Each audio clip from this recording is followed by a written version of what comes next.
students, welcome to canonical classes. In next equation we came to know the cell EMF. मतलब EMF जो है cell का, अगर हम EMF की बात करते हैं, EMF of cell depends upon किन किन चीजों पे डिपेंड कर रहा था. फर्स्ट हमने देखा कि वो टेम्परेचर पे डिपेंड कर रहा था, है ना. सेकेंड जो चीज हमने नोटिस की और किस चीज पे डिपेंड कर रहा था, वो कंसंट्रेशन पर भी डिपेंड कर रहा था, है ना. Also depends on concentration. तो देखिए जो टेम्परेचर को अगर हम क्या कर दे, सपोज अब मैं अगर ऐसे कोई कंडीशन दे दूं आपको कि if temperature is fixed, if temperature is equal to fix कर दिया या मैंने कांस्टेंट कर दिया, है ना. टेम्परेचर मैंने फिक्स कर दिया या हम बोले इसको कांस्टेंट कर दिया, कोई भी पर्टिकुलर टेम्परेचर ले ले, कांस्टेंट कर दिया. और कंसंट्रेशन जो है इट कंसंट्रेशन को हम क्या बोल रहे हैं, चेंज कर रहे हैं. ठीक है, कंसंट्रेशन इज चेंजिंग, तो हम इसको लिख रहे हैं कंसंट्रेशन इज चेंजिंग. कंसंट्रेशन बदल रही है. ठीक है, ऐसी कंडीशन है जहां पर टेम्परेचर आपने फिक्स कर दिया लेकिन जो कंसंट्रेशन है वो क्या हो रही है, चेंज हो रही है. तब भी सेल में कुछ ना कुछ ईएमएफ जनरेट होगा. ठीक है, जब ऐसी कंडीशन होगी, still in this condition cell will generate EMF. ठीक है, सम स्टिल यहां पे लिखते हैं in this condition also some EMF will be generated by cell, है ना. कुछ ना कुछ ईएमएफ तो सेल जनरेट करेगी इस कंडीशन में भी. अगर टेम्परेचर को फिक्स करोगे और कंसंट्रेशन को बदल दोगे, कंसंट्रेशन को चेंज करोगे, तब भी ऐसी कंडीशन में ईएमएफ कुछ ना कुछ जनरेट होगा. और अगर ईएमएफ जनरेट हो रहा है तो हम ऐसा भी सेल बना सकते हैं, मतलब ऐसा भी मान सकते हैं हम, जिसमें हमारे पास जो इलेक्ट्रोड है, एक इलेक्ट्रोड जो हम एनोड पे लगाते हैं, दूसरा इलेक्ट्रोड जो हम कैथोड पे लगाते हैं, मतलब दोनों एनोड और कैथोड वाले इलेक्ट्रॉन दोनों ही सेम हो. मतलब एक ही मेटल की हम ऑक्सीडेशन भी करा दें और एक ही मेटल की हम रिडक्शन भी करा दें, लेकिन दोनों में सिर्फ डिफरेंट क्या हो, कंसंट्रेशन का डिफरेंस हो. ठीक है, तो अगर इस तरह की कंडीशन है जहां पे टेम्परेचर कांस्टेंट है, कंसंट्रेशन चेंजिंग हो रही है. ठीक है, वी कैन हम क्या कर सकते हैं, prepare a cell having same metal electrodes हैं on both side. और वो दोनों साइड कौन कौन सी है, आपकी लेफ्ट साइड भी है और आपकी राइट साइड भी है. लेफ्ट साइड जहां पे ऑक्सीडेशन हो रही थी और राइट साइड जहां पे रिडक्शन हो रही थी. ठीक है, तो ऐसे सेल जहां पे आप मेटल इलेक्ट्रोड दोनों में सेम ले रहे हो, so such cells are known as concentration cells, है ना. ऐसे सेल्स को क्या बोला जाता है, concentration cells. Very important. Such cells are known as concentration cells. इनको कंसंट्रेशन सेल्स क्यों बोला गया, देखिए इसको कंसंट्रेशन सेल्स इसलिए बोला गया क्योंकि इनकी जो है वो कंसंट्रेशन जो है वो डिफरेंट है. सिर्फ कंसंट्रेशन डिफरेंट है, बाकी सारी चीजें क्या है, सेम है. और कंसंट्रेशन डिफरेंट होने की वजह से ही यहां पर ईएमएफ जनरेट हो रहा है. ठीक है, बाकी सब कुछ तो सेम है, सब कुछ कैंसिल होने की कगार पर है, लेकिन आपकी कंसंट्रेशन जो है वो अलग हो गई, जिसकी वजह से यहाँ पे ईएमएफ प्रोड्यूस हुआ. तो वो सेल किसकी वजह से जिंदा है, कंसंट्रेशन की वजह से तो जिंदा है ना. कंसंट्रेशन की वजह से ही काम कर रही है और कंसंट्रेशन की वजह से ही ईएमएफ जनरेट कर रही है, इसीलिए इन सेल को कंसंट्रेशन सेल बोला जाता है. So such cells are known as concentration cells in which, इसको और अच्छे से कैसे डिफाइन करेंगे, जिसके अंदर, इन विच लिख लेते हैं इसको भी, इन विच जिसमें हमारे पास metals are same, metal electrode, in which metal electrodes are same, metal electrodes are same, हमारे पास सेम मेटल इलेक्ट्रोड्स हैं. ठीक है, मेटल इलेक्ट्रोड सेम है, कहां पर सेम होंगे, at cathode and anode. Cathode पर भी at cathode and anode, cathode पर भी सेम होगी और एनोड पर भी सेम होगी. बट देयर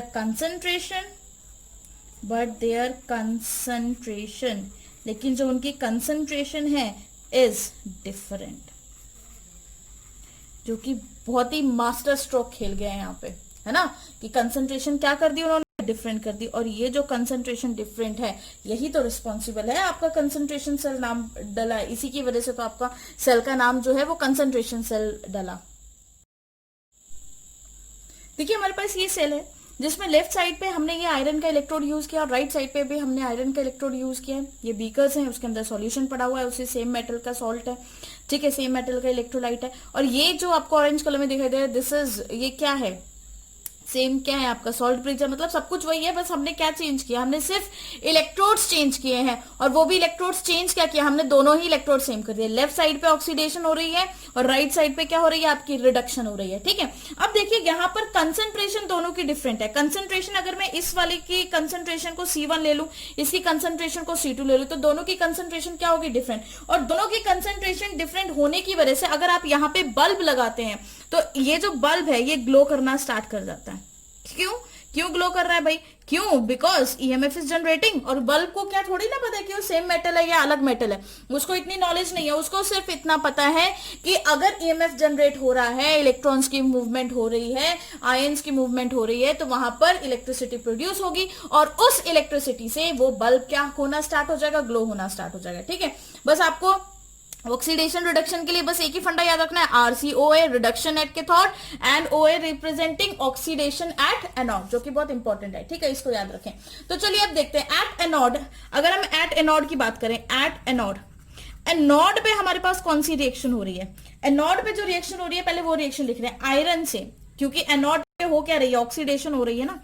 तो ये चीज हमें नोटिस करनी है कि एनोड पे हमारे पास ऑक्सीडेशन हो रही है, जैसे हमने जिंक कॉपर के केस में पढ़ा था, है ना। तो देखिए ऑक्सीडेशन अगर हो रही है तो हमारे पास आयरन है, आयरन सॉलिड, आयरन सॉलिड किस में चेंज हो रहा है, Fe2 पॉजिटिव प्लस 2 इलेक्ट्रॉन्स। कितने इलेक्ट्रॉन्स रिमूव कर रहा है, रिलीज कर रहा है, 2 इलेक्ट्रॉन्स, ओके।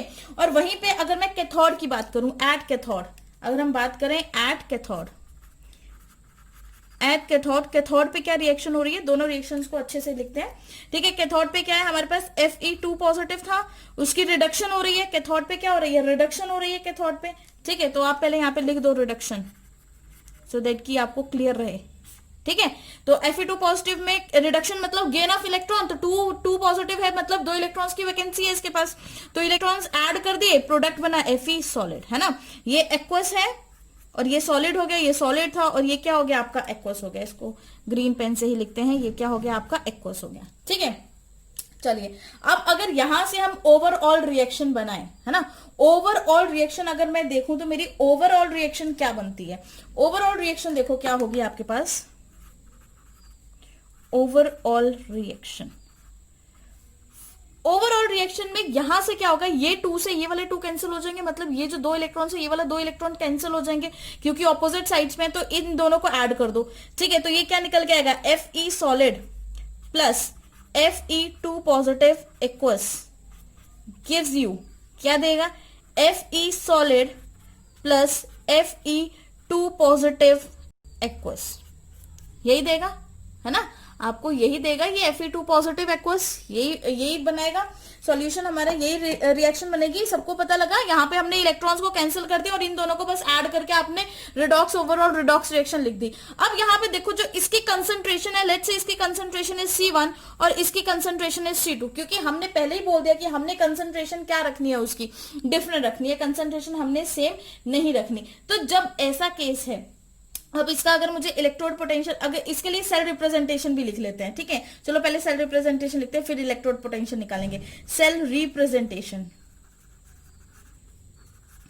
सेल रिप्रेजेंटेशन कैसे होगा, देखिए जी, अगर हमने सेल को रिप्रेजेंट करना है तो हम क्या लिखेंगे, पहले Fe से, हमारे पास Fe से Fe2 पॉजिटिव में कन्वर्ट हो रहा है, तो Fe से Fe2 पॉजिटिव, है ना, ठीक है। फिर उसके बाद क्या आ गया, इसके अंदर हो रही थी ये रिएक्शन, इसके बाद आ गया सॉल्ट ब्रिज और इसकी कंसंट्रेशन इज C1, राइट। उसी तरह अब यहाँ पे चेंज हुआ, ये भी लिख लो, ये सॉलिड है और ये एक्वस है, ये चीज भी नोटिस करना बहुत जरूरी है। नेक्स्ट Fe2 पॉजिटिव रिडक्शन हो रही थी, Fe2 पॉजिटिव से Fe बना, दिस इज योर एक्वस, ये आपका एक्वस है और ये क्या है आपका सॉलिड, और यहाँ पे कंसंट्रेशन चेंज होके क्या हो गई, C2 हो गई, वेरी वेरी इंपॉर्टेंट, ठीक है। तो ये आपकी ओवरऑल सेल रिएक्शन बन के आ गई। अब देखिए जब ये ओवरऑल सेल रिएक्शन बन गई है तो यहां पर आपको क्या चीज बहुत इंपॉर्टेंटली याद रखनी है, वो ये याद रखोगे कि जैसे ही हमारे पास जो हम इलेक्ट्रोड पोटेंशियल फाइंड आउट करते हैं ना, ई नॉट सेल का अगर हम फाइंड आउट करते हैं, ई नॉट सेल किसके इक्वल होता है, जो ई नॉट है हमारे सेल का वो किसके इक्वल होगा, ई कैथोड माइनस ई एनोड, किसके इक्वल होगा, ई कैथोड माइनस ई एनोड के इक्वल होगा। तो यहाँ पे लिखते हैं ई नॉट कैथोड, स्टैंडर्ड, क्योंकि हम स्टैंडर्ड में ले रहे हैं तो हम इसको स्टैंडर्ड में ही लिखेंगे, E naught cathode minus E naught anode. ठीक है, ये ई नॉट कैथोड है जो कि माइनस होके क्या हो रहा है, ई नॉट एनोड बन रहा है। ठीक है, ई कैथोड में से ई एनोड माइनस कर देना। आप सपोज करिए कि मुझे ई नॉट की जो वैल्यू गिवन है वो मैं अलग से लिख देती हूँ आपको। ई नॉट की जो मुझे वैल्यू गिवन है, ई नॉट, ठीक है, एफ ई टू पॉजिटिव से एफ ई की जो वैल्यू गिवन है वो मुझे गिवन है एक्स, ये मैंने अज्यूम किया।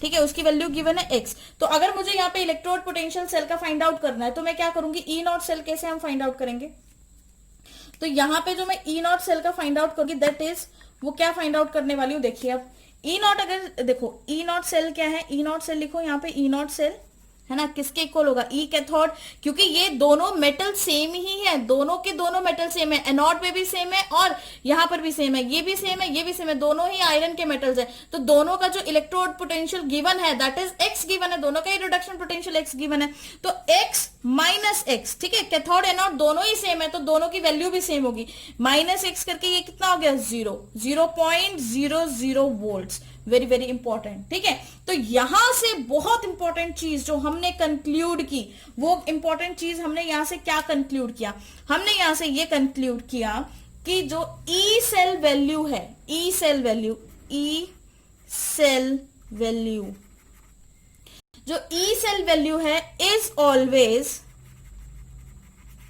Equal to, is always equal to 0.00 volts for concentration cell, concentration cell, very very important, बहुत इंपॉर्टेंट पॉइंट है कि जो आपकी ई नॉट की वैल्यू है, ई नॉट सेल की वैल्यू है कंसंट्रेशन सेल के लिए हमेशा आपकी क्या रहती है, हमेशा 0 रहेगी, हमेशा। ये तो आप बिल्कुल स्टार 5 पॉइंट है, इसको नोट कर लो कि वो चेंज नहीं होगी किसी के लिए भी, क्योंकि दोनों ही सेम मेटल है तो सेम में से सेम माइनस करोगे तो 0 ही हो जाएगा ना वो। ठीक है, तो इसीलिए यहां पर इसकी ई नॉट की वैल्यू हर एक सेल के लिए, हर एक मेटल के लिए, हर एक कंसंट्रेशन सेल के लिए क्या आती है, 0.00 वोल्ट्स।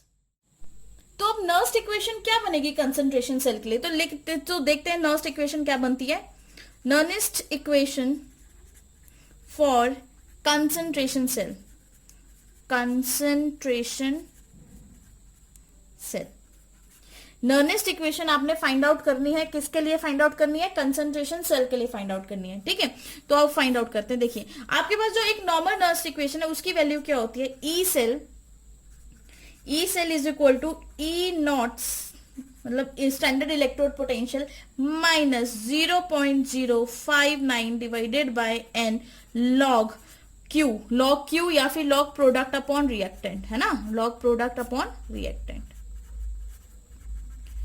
ये चीज गिवन है आपको। अब देखिए कि यहाँ पे प्रोडक्ट और रिएक्टेंट क्या था, हमारे पास जो इक्वेशन थी, हमारे पास जो ओवरऑल इक्वेशन थी वो हमारे पास क्या थी, ओवरऑल इक्वेशन एक बार मैं यहाँ पे लिख लेती हूँ, दूसरे पेन से लिखते ओवरऑल इक्वेशन है, ओवरऑल इक्वेशन एक बार मैं ओवरऑल इक्वेशन यहाँ पे लिख लेती हूँ सो दैट कि हमें इजी हो जाए। F E solid plus F E two positive aqueous, ठीक है, क्या दे रहा था आपको, प्रोडक्ट क्या बन रहा था यहाँ से, एफ ई सॉलिड, ठीक है, plus F E two positive aqueous, बस इन दोनों में डिफरेंस क्या है, ये कंसंट्रेशन C1 है, ये कंसंट्रेशन C2 है, ये थी आपके पास। ठीक है, तो अब वैल्यूज पुट करते हैं जरा, इस इक्वेशन के अंदर सभी वैल्यूज को पुट करें, देखते हैं अब क्या बनता है, सभी वैल्यूज पुट करते हैं। तो देखिए हमें ई सेल फाइंड आउट करना है, E cell, cell is equal to, इसकी वैल्यू तो 0 है तो इसको 0 सिंपली 0 पुट करो, है ना, या फिर अभी ऐसे ही रहने दो, E cell minus 0.059 divided by N, ठीक है, एन हमने डिवाइड कर दिया, ओके, फिर उसके बाद क्या आएगा आपका लॉग, अब इसको लिखो, ये प्रोडक्ट अपॉन रिएक्टेंट था, प्रोडक्ट आपके पास ये है और रिएक्टेंट आपके पास ये है, तो पहले लिख लेते हैं हम एफ ई सॉलिड, ठीक है, molar concentration of E solid, second molar concentration of Fe2 positive और जिसकी कंसंट्रेशन क्या गिवन है C1 डिवाइडेड बाय, अब उसके बाद प्रोडक्ट हो गया आपका। अब लिखिए रिएक्टेंट Fe सॉलिड, ठीक है, molar concentration of Fe solid divided by into molar concentration of Fe2 positive, जिसकी कंसेंट्रेशन हमें कितनी, सॉरी ये C2 गिवन था, दिस इज C1 गिवन है, ठीक है। तो ये हो गया आपके पास 2 पॉजिटिव और ये क्या आ गई आपके पास, कंसेंट्रेशन आ गई। ओके, तो इतना आपने प्रोडक्ट अपॉन रिएक्टेंट करके लिख लिया। अब देखिए यहाँ पर क्या होगा, अब हमें पता है कि Fe सॉलिड जो है, जब कोई भी मेटल होता है तो उसकी हम क्या ले लेते हैं, यूनिटी मोलर कंसेंट्रेशन किसके इक्वल कर देते हैं, 1 के इक्वल कर देते हैं सॉलिड की, जो कि हमने कहाँ पढ़ा हुआ है, केमिकल इक्विलिब्रियम में, बहुत डिटेल में ये चीज हमने स्टडी कर रखी है, ठीक है। तो हम इसको वैल्यू 1 पुट कर देते हैं। तो अब आपके पास जो इक्वेशन बन के आएगी, वो इक्वेशन क्या बन के आएगी, देखिए E cell is equal to E naught cell, E cell is equal to E naught cell minus 0.059 divided by N log. अब जो लॉग है वो क्या है, Fe2 positive molar concentration C1, ठीक है, डिवाइडेड बाय Fe2 पॉजिटिव की molar concentration C2। यही होगा कि नहीं, बिल्कुल यही होगा, ठीक है। तो अब हम यहां पर देखो इसकी वैल्यू, यहां पर इसकी वैल्यू क्या है, इसकी वैल्यू तो 0.00 वोल्ट है ना। तो एक्चुअल में सेल की जो डिपेंडेंस है वो किस पर है, वो कंसंट्रेशन पे है। एक्चुअल में जो सेल की डिपेंडेंस है वो किस पर है, कंसंट्रेशन पर है, जो कि डिफरेंट है ना, क्योंकि कंसंट्रेशन आपकी क्या आ रही है, डिफरेंट आ रही है। तो इसकी वैल्यू पुट कर देते हैं और अब देखते हैं हमारी इक्वेशन क्या बन के आती है। तो चलिए लिखते हैं, इसकी वैल्यूज पुट करते हैं। अब हमारे पास क्या आएगा, E cell is equal to 0 minus 0.059 divided by N log C1 upon C2। ये है आपका एनोड और ये है आपका कैथोड, ठीक है। ऊपर वाला क्या है आपका एनोड है और नीचे वाला क्या है, कैथोड, क्योंकि वो एनोड पे रिएक्शन थी और नीचे वाली कैथोड पे रिएक्शन थी, ठीक है। तो ई सेल फाइंड आउट करते हैं। अब यहाँ पे ई सेल आपका 0 में से इस पे माइनस करें तो टोटल सेल क्या निकल के आएगा, cell is equal to minus 0.059 upon N log, हमारे पास लॉग क्या बन के आ रहा है यहाँ पे, C1 अपॉन C2, यही बन के आ रहा है लॉग, ठीक है। तो ये जो इक्वेशन हमने डिराइव करी है, ये जो हमारे पास फॉर्मूला बना है, यही एक्चुअल में फॉर्मूला है आपकी कंसंट्रेशन ऑफ सेल के लिए, है ना। लेकिन अब यहाँ पे इंपॉर्टेंट चीज जो आपको नोट करनी है वो क्या, इफ, वेरी इंपॉर्टेंट, इफ अगर आपका एनोड जो है, इफ एनोड, यहां पे नहीं लिखते हैं, थोड़ा नीचे लिखते हैं, इफ एनोड, इसको ब्रैकेट में डाल देते हैं, anode is smaller than cathode, मतलब if concentration of anode, molar concentration of anode is smaller than molar concentration of cathode, क्योंकि एनोड अपॉन कैथोड है ना, अगर ऊपर की वैल्यू कम है और नीचे की वैल्यू ज्यादा है तो वैल्यू क्या आएगी आपकी, बहुत ज्यादा कम आएगी, है ना। Then log anode upon anode, log anode upon log cathode, जो लॉग एनोड और लॉग कैथोड की वैल्यू है वो क्या आ जाएगी आपकी, नेगेटिव, है ना। ये सबको बात पता है कि अगर आपके पास anode is smaller than cathode तो log anode upon log cathode की जो वैल्यू है वो क्या आ जाएगी, negative. Molar concentration of anode divided by molar concentration of cathode is equal to negative. और इन दिस कंडीशन, इस कंडीशन के अंदर, इन दिस कंडीशन, इस कंडीशन के अंदर, इन दिस कंडीशन, इस कंडीशन के अंदर जो ई सेल है, E cell is greater then 0, जो कि बहुत इंपॉर्टेंट बात है, जबकि ई सेल क्या है हमारा 0.00 है ना, ठीक है। ई नॉट स्टैंडर्ड वैल्यू जो थी हमारी सेल की वो 0.00 थी, है ना, वही थी ना जो हमने अभी फाइंड आउट करी थी। देखिए हमने इसकी वैल्यू 0.00 पुट करी थी, लेकिन यहाँ पे ई सेल कितना निकल के आएगा, अगर हमारे पास anode divide, molar concentration of anode is divided by molar concentration of cathode, और कंडीशन क्या, anode is smaller than cathode, तो ई सेल की वैल्यू ज्यादा आ रही है। और दिस सेल प्रोसेस, अगर ऐसी कंडीशन है तो ये जो सेल प्रोसेस है, this cell process is feasible, ये वाला सेल प्रोसेस क्या होगा, फिजिबल होगा, ठीक है। क्या ये बात clear, this cell process is feasible,